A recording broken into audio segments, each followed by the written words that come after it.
Okay, I think we're live. Hopefully the video quality isn't too bad. We don't drop too many frames. Looks like we're dropping quite a lot of frames. So hopefully it's not too bad. It looks okay. My internet is not exactly perfect because I've been working on a hotspot for a while, as some of my friends know. Alright, but regardless, yeah, the bit rate's not that great. Okay, regardless, we're going to go and we're going to see if we can make this work. So, I wanted to talk a bit about the markets and kind of how I work on my strategy. Just how I've been figuring, how I've been doing things as of late. I've been doing pretty decent in terms of my trading ever since we've entered this range. So if we go onto the weekly, or I should say the daily actually, things have been a bit better since, like, let's say up here. I was still kind of learning, so I started to learn to trade kind of around here is when I started learning to trade. It's back here. I had been investing in Bitcoin since here and here, and I didn't really know how to play up only other than just like long, but I was trying to learn how to scalp a lot better, essentially. And so I've really operate very well on the low time frames, specifically when you have this kind of chop. So I won't say that this has been an easy range for me to play, but I would definitely say that I've been doing pretty well for it, which has made me kind of happy. So I'm going to go ahead and delete all that. I think I still keep those alerts. Okay, the alerts got reset, so I'll have to re-add those. So essentially, we dumped, we entered this range, and I really, around here, kind of expected us to get some sort of mean reversion play up to here, where at least we'd come back to retest, this level or this level. We never got that. The highest we went, of course, was 42K, and then we did end up going back up to 41. And ever since then, we've kind of found resistance here in this little 35 area at the mid-range of this range, which is quite interesting. So that's that. We zoom in. Most of the time, I'm hanging out on like the 1 hour, and I try to get some, or the 4 hour, like 1 hour or 4 hour, and I try to get some structure going. So one of the things I like to do is I like to look for ranges. That's kind of where I've seen my strategy, and I think it's why I like sideways markets so much, is because ranges are very, relatively easy to play. You buy down here, and you sell, you sell up here, essentially, is your kind of really rough overview. And I like to use boxes more than lines, just because I find that a single line is not something that's like the market generally, in my opinion, is going to respect, because markets are very chaotic. Unless it's some ridiculous line like so many people are looking at it. For example, if we go to like Doge USD and we look at like where it topped at some point, there was a top right here, I think it was. Where was it? Here, let me put the line actually. It was like 0.69. 0.6942. So it's 0.69420 basically, where the market just absolutely respected that line, and we got a huge pullback, a 26% pullback in 12 hours from that point. So that actually would have been a really, really good sell place, or even a good short. I think the same thing happened with like 42 cents or something, where like the first time we hit 42 cents, I don't see it. Or no, I think it was the first time we hit like 69 cents. Anyways, what actually happened? Did we front run 69? 69 got obliterated. Anyways, let's go back to what we were talking about. We'll go back to Bitcoin on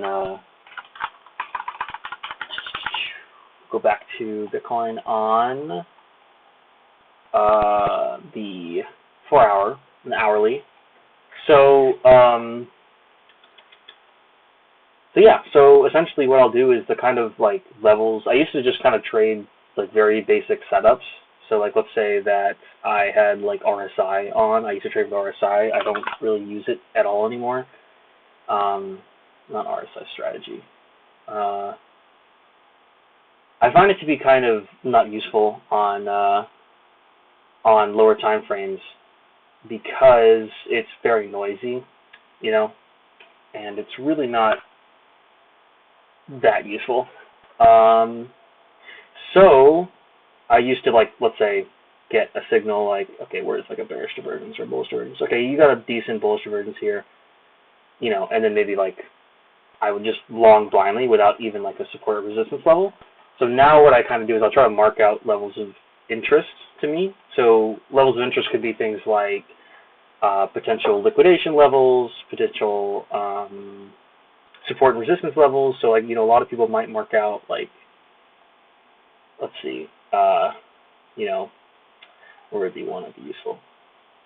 Like this as being support and resistance or whatever, and then that gets front ran, and then this gets deviated, you know, maybe a long setup in here if you were thinking about it. But you guys are just focused on talking about my strategy, because it's been working a lot for me, and it's just kind of cool to talk about that, talk about it with people.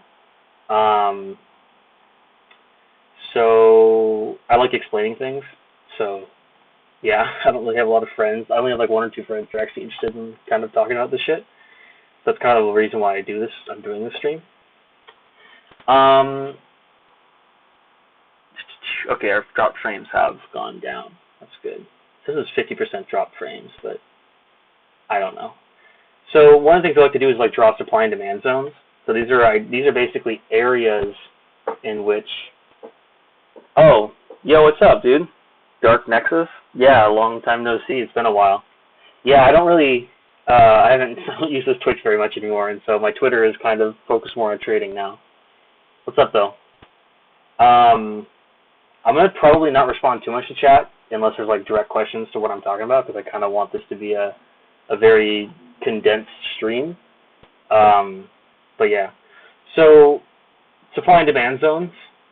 There's really just kind of it's kind of more of an art rather than a science for me, at least. Some people will draw them with, like, you know, a bearish engulfing, so you get a bearish engulfing there, and then, you know, price just goes down. Or you get, you know, this is a good one for people that want to do the supply and demand zones.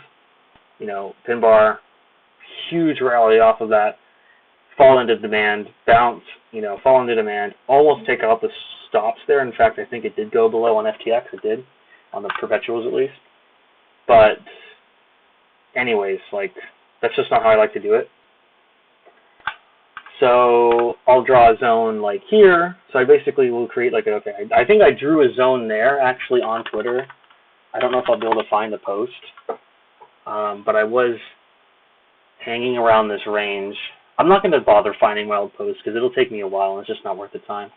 And then this was like generally an area where the market would bounce, this general area. And so my idea, I remember I was just like, want to see how price reacts in these zones. So those are like the big, you know, that's the big range that we're playing in.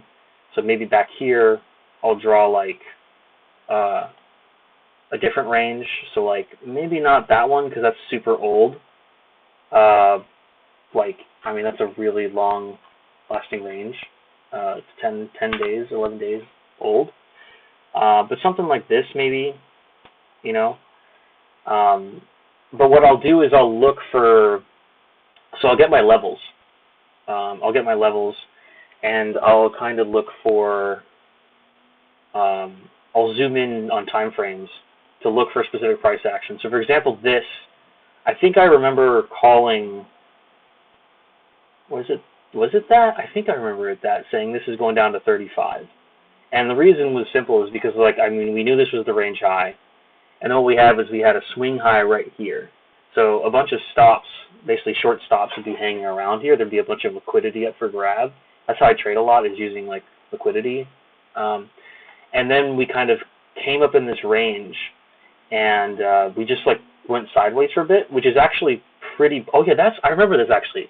I remember this like very vividly now. I didn't trade it very well. I actually lost money on this because I traded it pretty poorly. Or maybe I didn't lose money. I don't remember. I just remember I didn't actually make it right. But so one of my theories is that we were coming up here, and we were actually forming a triangle here. Now I remember it. And so my theory was that, well, we're forming this triangle, we're at resistance, so I don't want to get long here. But the thing is that this, just because we're at resistance, like, doesn't mean you just want to short blindly, at least in my opinion. Like, I want to see a reason to short. I want to, like, basically create an area of contention on a higher time frame, like the hourly. So this is an area of contention, a supply zone, if you want to call it that. And then I want to go in on the lower time frame, and I want to see kind of a proof of that area acting in contention, where, you know, I want to see buyers basically get screwed over here, and I want to see sellers get screwed like here. I want to see sellers get screwed there. That's kind of the logic. And so when we were back here, my idea was that a lot of this price action is noise. I don't care about it. I'm not going to trade this because this is like a really low volatility. I mean, it's 1.3%, but it's just pretty noisy to me. So my idea was that, okay, I want to short because we're at resistance, but there's no real setup to short because we're just going sideways. We're volatility's winding down, and so whatever. And so my theory was that, okay, well, we could still grab more stops up here, up here, up here. There's a bunch of short stops here. Mostly probably right here, like above in this area right there. There's a bunch of liquidity. So my theory was that if price goes up, if we see some sort of absorption up here, price can go down, you know, get a short on the pullback if you get something like that. That's where you want to go short. I don't remember how I played this, but I just know that this was the theory. Price did go up, and then we got a bunch of people getting into positions. We had strong volume, but we actually had less volume than here. So there's descending volume with a rising trend. Also, the trend is like less, like we have a huge push up here, we have a huge push up here, and a smaller push up here. So we're just seeing like descending conviction in the market, or descending interest, either because people are interested in pushing this higher, there's not a huge desire for demand, or maybe because people are already positioned, at which point hopefully if you want to short this, most people are already positioned long, because that would mean that there's a bunch of potential sellers. If let's say that 60% of the market here is positioned long, that means that in an extreme case, maybe 20% of those longs could be washed out, which is 20%, which is just a lot of sell liquidity. That's my logic behind it. So this is where you'd want to look for some sort of maybe some pullback into here, get short, you know, layer a bid there, or excuse me, ask there, and see if it gets filled. This is one of my favorite setups. And then it starts to go down. This is where it channels down. And so once you get this kind of, oops, I want to remove the drawing. Okay, drawings. Oh, I guess they're all drawings, whatever. Once you get this kind of like SFP, this swing failure, that's not a straight line. Once you get this kind of swing failure, this is a point in which you're like, this is a strong either reversal sign where either a sign you're going to go back to the mean, I'd say either the middle of the range or the lower end of the range. Generally speaking, I'd say with this like kind of setup, with a single swing failure like that, you're probably going to go back to like the range low if you're greedy, and then definitely back to the 0.75. It's like you're going to retrace 75% of the range. That's what I would say. I don't take those trades. At least I try not to take them anymore. But regardless, yeah. So, and then one of the things that I will do is I'll go in and I'll try to like watch order flow on like, I don't know if I can go in on like a 1 minute time frame, but I'll hang out on the 5 minute a lot. But I'll try to go watch order flow on like trading lights, and I'll see like, okay, where are people buying here? You know, are people holding up the bid here? What is happening? Essentially.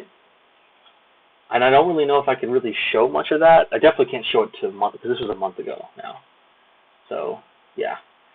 But, what else can I show? I can show a more recent one, actually, to kind of make a good example, because I made a trade. Okay, so this was one that I made. This was a similar setup. So we were like right, where were we? We were right in here, I think it was, yeah. So this looked like real shit. I mean, this literally looked terrible price action because we're at the lows. We had a bounce, but then we immediately came back down and we just broke that low, and then we broke the high. That's just really like terrible price action. And this kind of looks like a V recovery. So normally what I would do is in a V recovery scenario, like I remember getting really bullish. Where was it? I don't remember where it was. I think it was here. I remember getting really bullish here actually because we came down, we broke down, but then we got really bought up, like aggressively, with not even that good a volume, not even that big a volume, which is a really good sign. You want to see a lot of volume at the beginning of a trend. And I remember getting filled for like, because I had a bunch of bids layered here, I got filled some here, and then I think I sold them like around here after we performed another swing failure right there. You see that there's a swing failure at that level right there. This setup has been so useful, like the swing failure setup in this range, because there's very rarely a actual trend. You'll get a lot of reversal signals where bulls just get overly aggressive, and then passive people step in, and then it just channels down. It just happens often. I mean, even this one too. I remember calling this one. I remember being like, seeing this form. Once we were here, it was just like, okay, this is fucking a swing failure. This is going back probably to this area because that was the strongest form of demand. So it just makes sense that we go there. I didn't expect it to go down this fast. I think I drew something like this because I'm very conservative with my time frames, but we did end up dumping, and I don't think I was able to trade that very well either. I don't think I got a position because it just dumped so fast. So that's something I got to work on a lot. But regardless, I want to talk about this one because this one just happened. It's funny, I'm talking about like all my losing trades. And I've taken winning trades. I just don't. I think I shorted this one too. Yeah, because this one was out of supply zone. So right there. And then we swing failured, and then boom, lost the range. I think I got stacked in a little bit right here on this pullback, and then I marketed in a little bit, which I don't normally do. But yeah. Regardless, I started looking at this and thinking, okay, maybe this is actually a range, and maybe we deviated this. And I really wasn't confident in this, but I just felt like, okay, this might actually be a range. I think I drew it like this.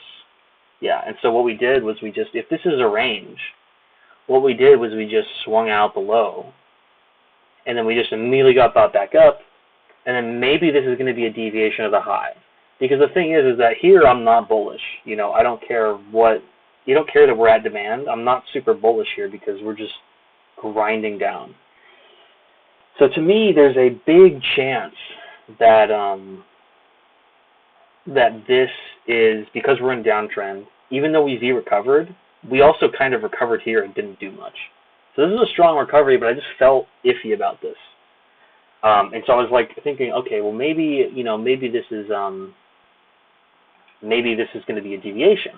And so when we see price come up here, I'm like getting I'm not bullish. I'm getting kind of bearish up here, and I'm like, okay, I think I want to see this. I want to see this like, what was it? I went on a like trading light, and I'll use the 1 and 5 minute time frames a lot. So if we go to BitMEX, let's see what's going on in BitMEX. And we go back. Let's see. This might take a while to load actually. To get all the way back.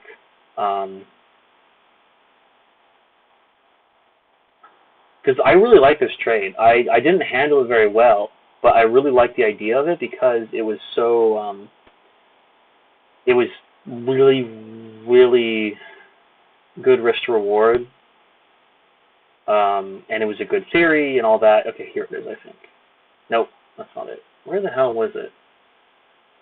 16th of July at 8:51. 16th of July. Okay, I went past it. There it is. Okay. So if we kind of just zoom in a bit, we close that, and then we use the footprint, put it down to like 2 ticks, so we get more noise.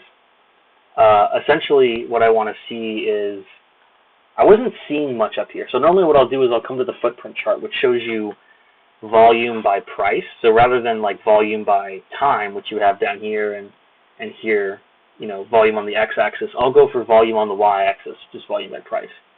But I wasn't seeing much here. I wasn't seeing like much obvious indications of like exhaustion from the bulls. So I wasn't confident enough to stack a short up here, which I sometimes will do because you get a good risk reward. I don't know if I should keep doing that or not because I just don't know. Maybe I should, maybe I shouldn't. I should probably wait for more. I should probably just keep taking trades like this and just stack more data. But regardless, what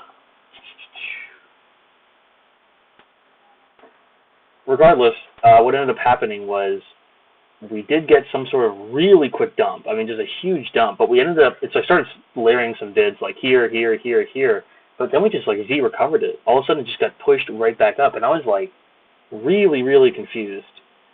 So I just had no idea.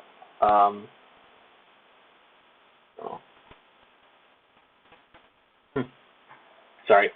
I just had no idea what was happening. And so I just ended up like just seeing what this was going to do. Like, is it going to push higher? Is it going to immediately dump back down? And then we just went sideways for a few candles, and I closed right here. I think I closed right there, and I closed a bit up here. Yeah, so I closed like, God, this thing's freaking laggy. I closed like right here because I just didn't know where this was going to go. I was like, is this going to just chop? What is it going to do? And I didn't, like I said, I didn't see much on the footprint. Like the footprint, usually you'll see a lot of volume, like at one side. You'll see maybe like a bunch of volume here at the top, and that's indicating that buyers are like really aggressive. And then if you don't see any follow through after that, it's kind of like, okay, well, no one's buying here anymore. No one's aggressively really buying. We had some buyers hold it up here, but then they're non-existent here. Now they step in a bit here, but then what do we have here? We have like a lack of buying, and then sellers just take over, and they just really take over here, But then all of a sudden they come back, and but I can see it. I don't really see much of a trend here. Like I don't see a real obvious like, okay, this is going down. So I just closed this trade, and then what happened was we just chopped for a bit, but we did end up going down slowly. We started like just slowly grinding down, and this turned into kind of a BART. If we go on like the 5 minute, this turned into a bit of a BART. And so my trade idea was actually like take it to the range low. So we took out the range high, took out the range low, took out the range high. They get filled somewhere in here. A really great risk to reward, Let's say that you short like right around there, which was kind of my original plan. Stop loss would have been like around here. I don't really use hard stops. I kind of use, and that's the thing, like that's why I closed right there, because I don't use hard stops, because I just don't find them very useful. I find them to lose me more money than to make me money. That's just my opinion. So, and then I would have taken it down to the range low. That would have been my, and then I would have kept some for a breakdown. And so we did end up kind of cascading down, and then barely, oh, it actually did hit my level. Barely. I actually didn't think it would have hit. I did not think that. But yeah, then we just started chopping, and that's where we are now, is we're just chopping in this kind of sideways piece of shit range. Just like this. And I don't know where any of this goes. This is just noise to me. Like, if you look at the footprint chart, I used to trade footprint on its own without any levels, really, and it's just garbage. I mean, this is just fucking noise. This is where you want to go in a higher time frame at the very least. Maybe bump up the interval for volume. I mean, there's like nothing here to me. There you have this. This is what you kind of want to see at the top of a trend. So you got not a lot of volume needing to push up price, meaning that buyers are strong or passive sellers are weak. Then you get a bunch of volume here, meaning that passive sellers are aggressive here. But I'm not going to trade this because this is kind of in the middle of nowhere. I mean, this is just in the middle. Like if we look at that price, that's 31.7. 31.7. It's in the middle of a range. You could say that this is resistance here, but like, I mean, in reality, not what I would want to do. But you could say, I mean, the price did go down. It went down a lot, but it's like, I mean, where do you even target if you short there? Like you target that? Okay, so then you get what, you get like a 1-to-1 risk to reward, and then also that's like such a small move that like, okay, fees, what about your fees? What happens if this actually just keeps going up and turns into a short squeeze? Well, there's always a possibility of that, but if you're trading such a low time frame, I mean, at that point you have to worry about squeezes a lot more because of the fees and shit. Because if price starts to squeeze, it's really going to be difficult to limit out. So you might have to market order out, and of course market orders incur fees. So these are things you got to keep in mind. That's one of the reasons why I just don't trade really anything. I try not to trade anything less than 1%, and I never trade anything less than 0.5%. I never, in terms of like take profit. I don't really have a rule about stop losses because I don't really use them, but I'll try to look for invalidation points. Most of my invalidation points are like price action or volume or footprint, mostly footprint chart related. But yeah, so at this point, what am I marking out? Like, I don't have much to mark out. I mean, we're just in a really shitty area. This is just super fucking trash price action for scalping, even in my opinion. So I mean, at this point, I just mark out the levels I'm interested in. I'm interested in this. I'm interested in that. If we break towards this, I don't think we're actually going to swing failure any of these anytime soon. Now, when we were back here, I thought, okay, well, whichever one of these we swing failure out, I'll look for absorption. I'll look to see if any aggressive sellers are getting absorbed by passive bids here. I'll look to see if any aggressive buyers are getting absorbed by passive bids here. Basically, I want to see exhaustion from one side. I want to see the buyers get, aggressive, buying into the high, open interest increase, cumulative volume delta maybe trending down actually, meaning that buyers are being less aggressive than here versus here.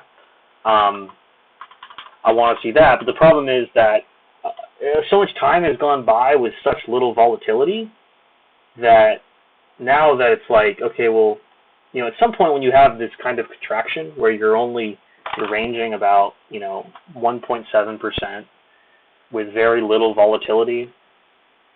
I mean, this isn't a terribly small range, don't get me wrong, but this isn't like an ideal range.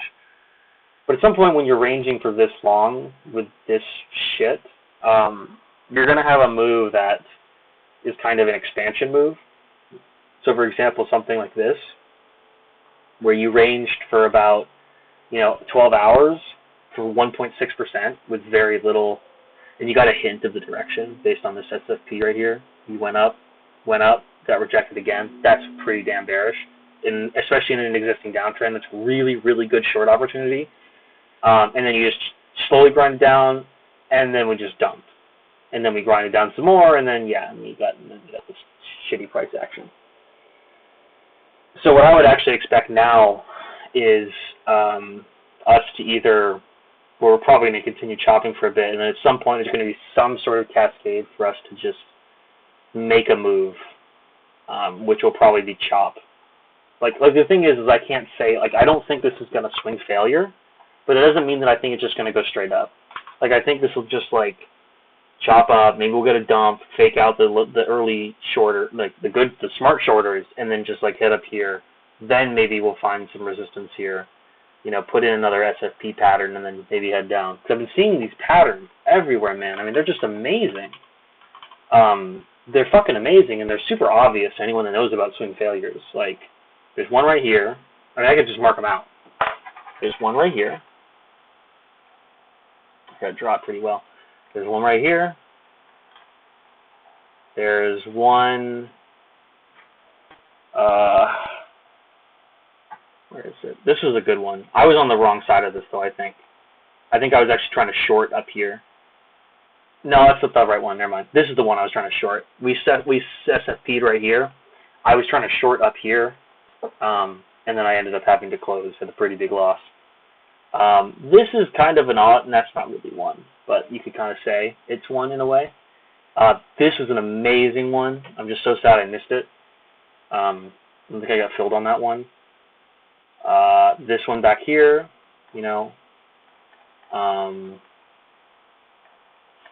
what else? Where else have they been? They've mostly been on the short side recently, and I assume that's because buyers have been getting just trapped so much. You could say there's one here, but I don't really like SFPs being at a, like, where I want to look for SFPs is like in an existing trend. I want to see like, okay, a downtrend, we swing failure, reverse. Because we're in a down market, or we're in a sideways market right now. So really in a slight downtrending market. So for me, what I'm doing is we're going sideways. This means that, okay, well, let's talk about this a little bit. So here, we're basically going sideways equally. If you just ignore all this price action to the right, we're basically going sideways equally. So I'm giving equal credence to longs here and shorts here. Now, after taking a couple of days and being like stuck under this level, I'm actually more inclined to just short, or at least to be more conservative with long estimates, because we're trending down. So at this point, I'm giving more credence to shorts, specifically at highs, because you want to short at best prices, of course. But I don't want to, for example, like I said, like I was bringing up, the reason why I brought it up is because technically you could say there's a swing failure in here, but I'm only interested in swing failures at highs, like new relative highs. Like this is a new high, relative to this. I mean, this is the freshest high in, 21 hours? Like that's not nothing. But in terms of like the big trend, like I want to see a big trend form, and then I want to see a reversal signal here. I want to see a reversal signal here. I want to see a reversal signal here. This one's not super amazing because it happened really quickly. So I definitely just pointed that out because it's there, but yeah. And technically this is one. Technically this is a swing failure. I mean, actually, no, it actually is. And then technically this is a swing failure too. Some people don't like to use candle closes for a swing failure. I do. I really don't care because for me, a candle close versus a candle with just a wick, it's no different in my opinion. Because the thing is, if I go up to the 2 hour, all of a sudden, okay, the 4 hour, not the 4 minute, the 4 hour, I guess to prove my point. Okay, they're all candle closes. Okay, I guess I got to go up to the daily. That's not the best example. Let me see if I can find an example. Oh, like let's go back to this one. So right here, we'll go to the 2 hour. Oh my goodness. Okay, so this one, like, this looks like a, this is a wick on the 2 hour, or on the 4 hour. But if we go down to the 2 hour, it's two candles. One looks pretty bullish, one looks really bearish. But the thing is that it's the same thing. At the end of the day, the same logic applies of like this thing went up and got rejected. Whether you're looking at it on the 2 hour, the 4 hour, or the 5 minute, regardless of how you look at it, that thing got rejected there. I don't remember where it was. Right there, yeah. Regardless of how you look at it, especially if you look on the lower time, this is a very harsh rejection. Especially after you come down here and you actually take out the lows here, you create a fresh low, and then you just bounce a bit and then go sideways, and then put in this little rejection candle right there on really high volume. This is pretty long ago, so I can't really go back and look at the footprint chart. But, that's like really shit price action. At this point, when you get this candle, this should be a sign that like, okay, you should at least get out of longs. Even though you're at support, the context is important. The context is you should not be buying support now because, and this is just for my system. Like, I'm not saying that you got to like, take this into heart or whatever. I'm just saying this is for my system. This is how I like to trade. I really don't think I spend a lot of time system hopping. I spend a lot of time looking at what other people are doing and trying to like build systems or copy systems from other people. I never copy traded directly because I just never felt like that was useful. Because my goal has always been I want to be profitable on my own terms because that way I can trade on my own. That's more of a long-term play rather than a short-term play of just following someone until I get liquidated. But for me, in my system, I would not want to be longing here, even though this is support. First of all, I don't just long support blindly, but I would not want to be longing here because the context is that, okay, we just had a swing failure, we just took out the range low, and then we just had a weak-ass bounce. We barely took out the range low. We didn't take it out a ton. Like, this is that's a very small move, below. It's 0.04%. So odds are really no one got stopped out there. At least no one that purposefully put their stop at that low. So it's a very minor SFP in my opinion, but still, regardless, it's still the market structure that I look for. But then this is really important because this is like just shit. You know, what you want to see after a low gets taken out, you want to see a recovery. You know, even if it's choppy with descending volume, you know, let's say you have volume here and then volume here and this volume just slowly descends as this trend goes higher, you know, that's at least a trend. Even though volume, you know, even though you could argue that, well, it's a trend going up, but there's less interest in this trend, that generally means the trend will eventually reverse. It's still better than this, which is just sideways. It's just sideways. And then you get a hint that this is going to go down when you see this huge move up. You know, that's a, what the heck? That is a 0.5% move up on a 5-minute candle. You know, relative, this is a huge move up relative to this little range. You know, and then we go all the way back down in the same candle. And then we do it on high volume. You know, this was like $45 million worth of volume on FTX alone in this one 5-minute time frame. That's a lot of volume. You know, and then we just, then this is the big thing where it's like you just got all this bearish price action. We swing failured. Okay, so we swing failured at basically at a supply zone. You know, that's where the context comes in. You know, I'm already getting bearish here because we're at range high. We're at a supply zone, an area where the market previously reversed. That's where a supply zone is for me. A range that caused a price reversal. That's a supply zone for me. We swing failured or deviated, wherever you want to call it. And we come down here. We swing failure on a lower time frame on the 5-minute. Then we just go sideways. We don't even V recover after a swing failure. That's what you want to see. You want to see a V recovery. Like this is a V recovery.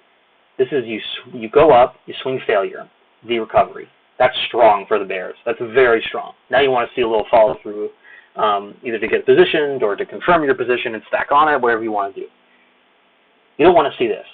And then we just dump. And then at that point, okay, this is just on really high volume. $84 million of the volume. And then we go sideways again after that. This is just like, you know, you don't want to see sideways, down, huge volume, and then down. Or sideways. You do not want to see that. If you're a bull, I mean, you don't want to see that. If you're short, and you're positioned already, let's say you're positioned up here and you want to go and you're going short, this is a fucking godsend because this means it's probably just going to keep going down, like until it, you know, eventually V recovers or something like that. But if you're a long and you're still in it by now, by here at this point, this is just a bad idea. You do not want to be getting long here. Like in my opinion, there's just no reason to get long. And then we just grind down. You know, this is not an area to get short in my opinion, even though price does go down. I just don't think that the risk reward is there because you have this huge gap. And whether or not you believe in gaps or whatever, this is not a lucky entry. This is not a good entry if you just short here. Because if let's say we take a short here, you know, in the middle of that range, let's say you just mark it in a random spot. Where's your stop go? Right here? Okay. You know, that's how you get a good risk to reward. Okay, well, your stop is in an area where you're not really being invalidated. You're just putting your stop close so that way you have tight invalidation. And I'm saying this because I've done this. This is from experience that I used to do it like this. I used to just kind of have stops in areas where it's like, this isn't really my invalidation point, but this is kind of where I think that I want to be out from a risk to reward perspective. You know, and then maybe my take profit is like, down here, yeah, down there, because that was my original trade idea, was like there. You know, and that's not a bad risk to reward, but that's like, do you really want to put your stop there? You probably would have been stopped out under normal circumstances. Like probabilistically, you would have been stopped out here normally. So you don't want your short there. Maybe you put your stop loss there. Okay, all of a sudden it's a 2-to-1 risk to reward trade. That's not that bad, actually. It's not that bad. But I definitely don't short that. I don't short breakdowns. I do not break down trade. Even though it works sometimes, I just think of the long term, not my strategy. I'm not going to say it won't work, but it's not my strategy. My strategy is I trust myself. I try to trust myself.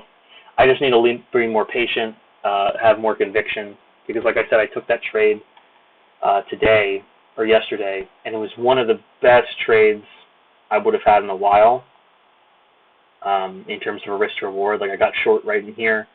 And validation was pretty tight. It was up here, but I just got swung out. I got faked out. I really should have held this trade a bit. It's just that I've never seen a market dump like that and then just immediately recover in one candle. I've really never seen that before, so it just kind of threw me off. But regardless, you know, that's what happens sometimes. I'd rather be right with the idea and lose money than to be wrong with the idea but still make money, because at that point I'm just kind of rewarding myself for trading improperly, and at which point there comes a time when I just get unlucky and start trading the same way but just getting the other end of the probabilistic spectrum, basically losing trades in a row. I'm going to have a tough time bouncing back. I think trading is kind of like when you want to learn it, you got to play it like from a mindset of the long term. I sacrificed making a fuckload of money in this bull market. I was in the bull market since. I basically stuck with crypto since 2019. I got out in 2018 at like the top. I accidentally started selling the top because I wanted to take a bunch of profit. And I was also kind of calling Bitcoin a bubble on Twitter at the time. Like, I think if I look up on my Twitter, search dash advanced. I love twitter.com/search dash advanced. If I look up,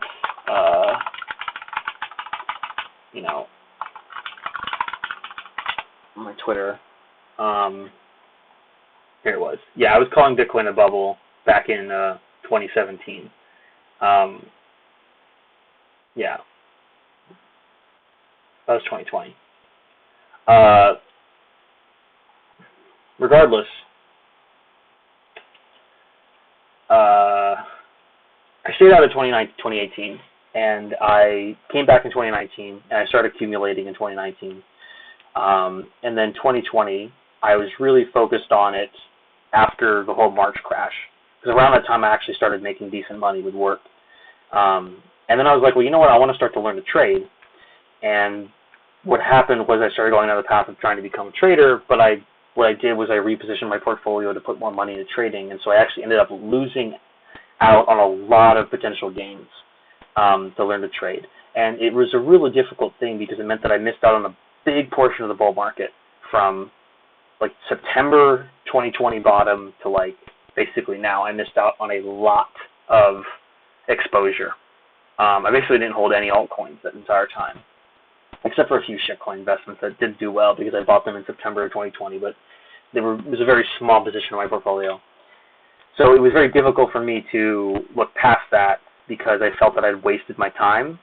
But I think now that I've just seen myself getting much better after a year of starting to learn to trade. I started to learn to trade back in June of 2020. I started really taking scalping seriously back in like January of 2021, I think. It's been about 7 months of that, and I've gotten really good at it in the last few months. I've just really honed down on like actually finding a good system. And so now I'm at the point where like even though I've basically missed out on a lot of money and a lot of exposure, I think I'm actually in a better place for the long term in terms of my trading abilities than I would be if I just aped into buying altcoins and holding them or whatever. Because I prefer to be a trader just because it's much easier to manage your risk. It can be a bit more stressful than being an investor, but I like the path that I'm on, and so that's kind of what I want to explain to people as well. So yeah. Anyways, one more thing I'm going to show is that the similar thing as what happened back here, which was the dump and then the sideways. What did that happen? It was up here, right? Yeah. This actually a similar thing happened on the Bitcoin daily. The similar setup. And this is actually what caused me to call the top on Bitcoin. So we started forming a range up here. First of all, we had this key high here. Then we had another key high here, swing high, whatever you want to call it. So we deviated that high. Then we just kind of didn't really respect it from what I see. Then we deviated this one. And so to me, this is showing really waning bullish interest. And at this point, people were just aping into altcoins, and Ethereum was making all new all-time highs in this area. So if we can actually add on, let's add in a few charts. Let's add in like Doge USD on the daily. Let's add in ETH USD on the daily. I probably shouldn't be using this chart library or this because this is my low time frame chart, but whatever. And then let's look at like what's another one like Shiba USD. Shiba, okay. I guess it's not. What's another one? Even ETC USD, or like Matic USD. No. Solana USD. Sorry. Oh, fuck. If we come into here, like, Bitcoin was just going sideways and, like, dumping, or just going sideways, and altcoins were just doing really fucking well. They were going parabolic, and so that was a big sign for me that, like, one of the things I do remember is that back in 2017, 2018, at the end of the cycle, Bitcoin had topped in, like, December of 2017 at around $19,500. It topped. And then I think it crashed after that. And then it rebounded. It crashed like 40%, I think, and then it rebounded another 20 to 30% from there, back up to like 17K. But then alts were still making new all-time highs. And so to me, this whole thing felt like Bitcoin was at least waning in interest, but alts were just still going parabolic. And so to me, that was showing that people were risking off of Bitcoin. They were risking on in terms of leverage, not literal leverage like, margin leverage, but they were just taking on more risk, but they weren't doing it in Bitcoin. They were doing it in altcoins. And to me, that's a historical signal of top, because it means that generally if Bitcoin dumps, altcoins are going to dump harder. It signals a top in altcoins, at least for a while. And so to me, it was showing that, okay, well, Bitcoin interest is waning. It's going flat. Eventually, it's going to start to go down. And if it goes down, it's going to cascade because the whole market's going to crash, basically. And so that was where, right around here, I started getting really cautious looking at the market, because I really only look at Bitcoin, which had worked out for me in the time. And then we just dumped and we swung failure this. So what we did was we took out this big key low. This key low was really important because we came down and it reversed the entire thing, and we made a bullish engulfing, V recovery on the 4-hourly. This was a very, very, also there's one of your swing failures right there. There's another swing failure right there. At a low, swing out this, rejection, trap shorts right there, boom, run it back up. Very strong. So we came back down, we swung out this low again, if we lined it up perfectly. We swung it out again, but then we didn't do anything. We just hung out here for like a few days and did nothing. We didn't V-recover. You see the difference between this and this? We just like hung out here, it tested for more liquidity, boom, run it back up. Here we tested for more liquidity and then did nothing. We tested for more liquidity here, but then we just got rejected. Bearish retest, run it back down. Sideways. V-recovery, then rejection. V-recovery, then sideways, then just whatever. Chop, and then we're in the range. Yeah. So this was the big signal to me. We're like, on the daily, this was the big signal for me. Like, I'm like, okay. I think it was like, let me see if I can find a tweet. Macro top. I had a few tweets about the macro top. I used to try to call it a while back in,